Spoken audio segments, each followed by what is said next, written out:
What's up guys, Nathaniel from Dragon Blogger here, back with the Pacific Tech Professional tablet.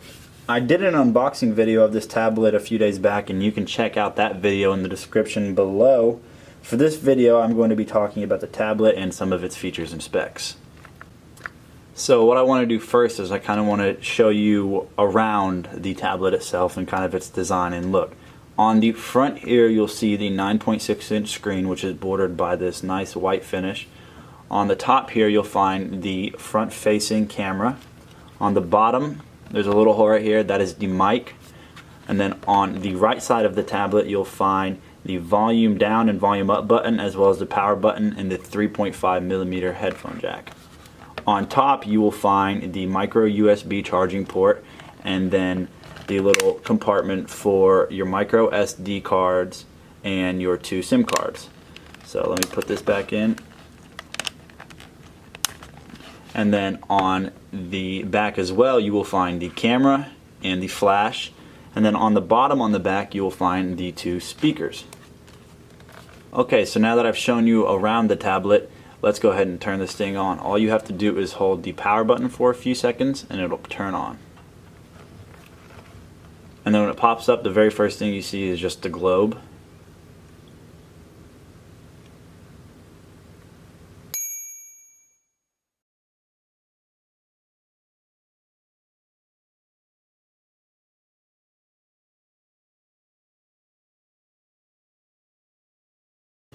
Alright, so from the moment I held the power button on the side to the moment I got to this lock screen, it took almost a minute. Alright, so now let's talk about the price. This tablet is being sold on Amazon at a current price of $139.99. Is it worth it? Well, we will find out.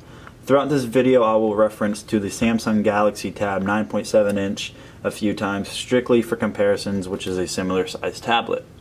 Alright, so now let's talk about the screen a little bit. Like I said earlier, the screen is a 9.6-inch screen. The resolution of this is 1280 by 800, which is actually a bit over 720p HD, so this is an HD screen. The pixel density is 149 ppi, which is actually fairly high, especially for a $139 price range. For those of you that don't know what ppi means, it means pixels per inch. A higher ppi is better because when you have a high ppi, it allows the pixels to be more condensed and therefore making pictures and videos and anything else like that just more clear. Alright, so now I'm going to do just a small test. I'm going to turn off the lights and I'm going to make the screen more dim and more bright, and also change the pictures around a few times. The reason I'm going to turn off the lights is because it allows the screen to show its colors and its brightness or dimness better.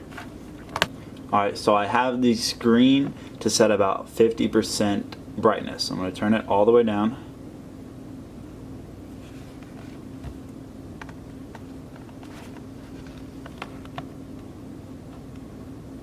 And I'll turn it all the way back up.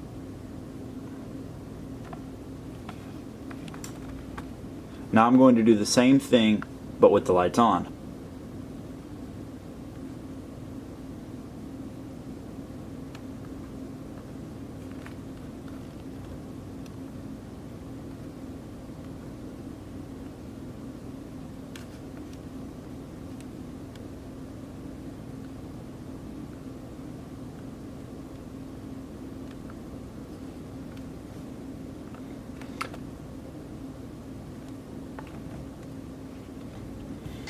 So the display on this tablet is actually very clear. The colors are vivid, it gets very bright, and it also gets very dim. And that's good, you know, if you're watching Netflix at night or something like that and you don't want to have it blinding you in your eyes.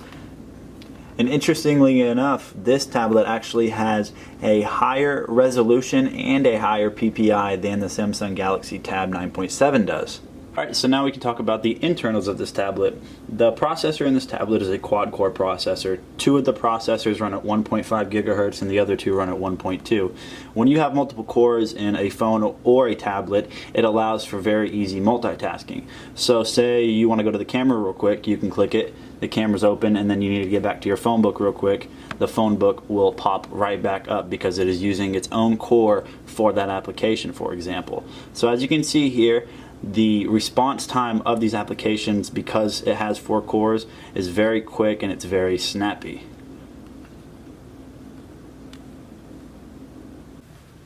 And this tablet has 2 gigabytes of RAM that pairs very well with this quad-core processor to make sure that you get those snappy response times that you just saw.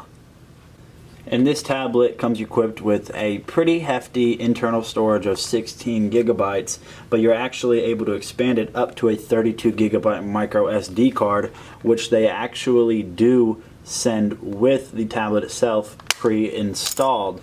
So when you format it and get everything rounded up, you get about 45 gigabyte storage in this tablet as it comes to you. So having nearly 50 gigabytes of internal storage on this tablet, make sure that you're going to have room for all of your favorite apps, games, files, pictures, stuff like that. I will be uploading a video to kind of showcase the GPU's ability to play some games on this tablet, so stay tuned, and there will be a link in the description below as well to check out that video. Key features internally of this are Wi-Fi, Bluetooth, GPS, an accelerometer, and a gyroscope. So technically speaking, this tablet actually does have some pretty impressive and heavy specs. It rivals the Samsung Tab in the processor, the RAM, and the GPU department. Alright, so next let's talk about the battery. The battery is a 5,000 milliamp lithium-ion battery. You can charge this tablet through its included micro USB charger, or use your own, because we all know that we each have at least 2,000 of those laying around our house. I got about 3.5 hours out of this thing watching videos at about 50% brightness. However, specs of the battery come into little play whenever you throw in screen brightness, multitasking, gameplay, downloading, etc. This tablet should, however, provide you adequate battery life for everyday use. So, as you guys have already been able to tell, this is an Android tablet. This tablet comes with Android 5.1 installed on it, which is base Android 5.0 Lollipop with an update. If you click the Android version multiple times, it'll kind of pop up with this little Easter egg telling you which code name of Android you have, and in this case it's Lollipop. Now, while I know for sure that this is Android 5.0 Lollipop because of the status bar, which was introduced like this in Android 5.0, and because of the settings menu, I'm kind of confused because the gallery on this tablet is ported over from Android 2.3 Gingerbread, which was introduced almost 4 years ago. The browser is an older Android 4.0 browser, and the camera is Android 5.0, but if you try to get the updated Android 5.0 camera, it won't work on this tablet, even though this tablet is Android 5.0. If I open up the updated camera, everything is out of whack regardless of orientation of the tablet. It's distorted, it's sideways, and it doesn't come out correctly. Now, why this is, I'm not exactly sure, but I do know for sure this is Android 5.0, but then again, it isn't Android 5.0 because you can't run some of the Android 5.0 apps on it, and there are apps from previous versions of Android ported over to this tablet.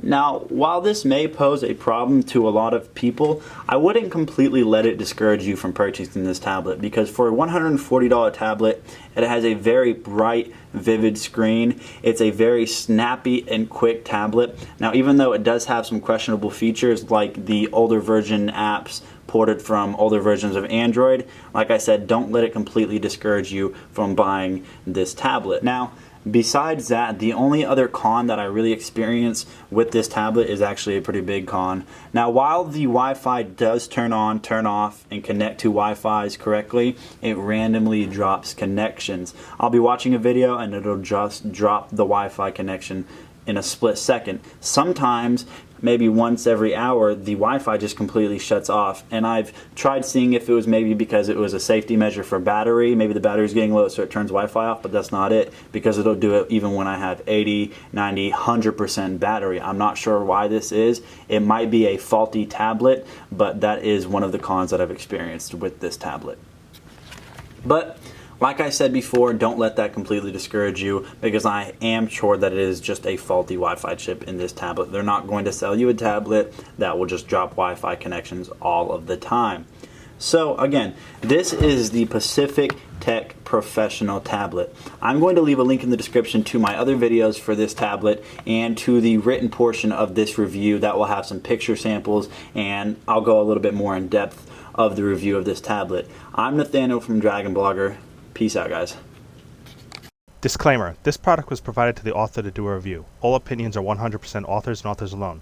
For more information, visit bit.ly/dbdisclose. To have your product or brand showcased on Dragon Blogger, visit bit.ly/reviewmyproduct. Thank you for watching.